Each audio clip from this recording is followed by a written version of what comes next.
మీరు ఇంతమంది tax pay చేస్తా ఉన్నాం. ఇంగ్లాండ్ లో ఉంది హెల్త్ ఇన్సూరెన్స్. కిడ్నీ జబ్బు రాని ఏ జబ్బు రాని ఇన్సూరెన్స్ కంపెనీని పే చేద్దాం. ప్రతి కుటుంబానికి 25 లక్షల బీమా పథకం నేను అమలు చేస్తాను. ఆ ప్రీమియం ప్రభుత్వం కట్టేలాగా ఆ దిశగా మేము అడుగులేస్తాం. ఆయుష్మాన్ భారత్ ATR వైద్య సేవ పథకం కింద యూనివర్సల్ హెల్త్ పాలసీకి కేబినెట్ గ్రీన్ సిగ్నల్ ఇచ్చింది.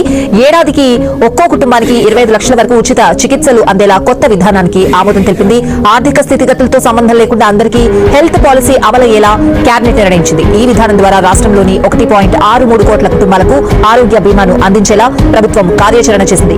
2493 నెట్వర్క్ ఆసుపత్రుల్లో ఉచితంగా వైద్య సేవలు పొందేలా NTR వైద్య సేవ హైబ్రిడ్ విధానం రూపొందించింది సర్కార్.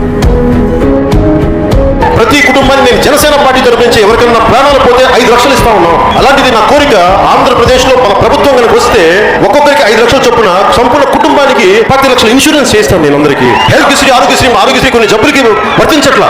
మీరు ఎక్కడైనా వైద్యం చేయించుకోండి, ఏ హాస్పిటల్ వైద్యం చేయించుకోండి, క్వాలిటీ గవర్నమెంట్ లో చేయించుకోండి. దానికి హెల్త్ ఇన్సూరెన్స్ గవర్నమెంట్ కట్టేలాగా పథకం ఒకటి ఆలోచిస్తున్నాం. అందుకని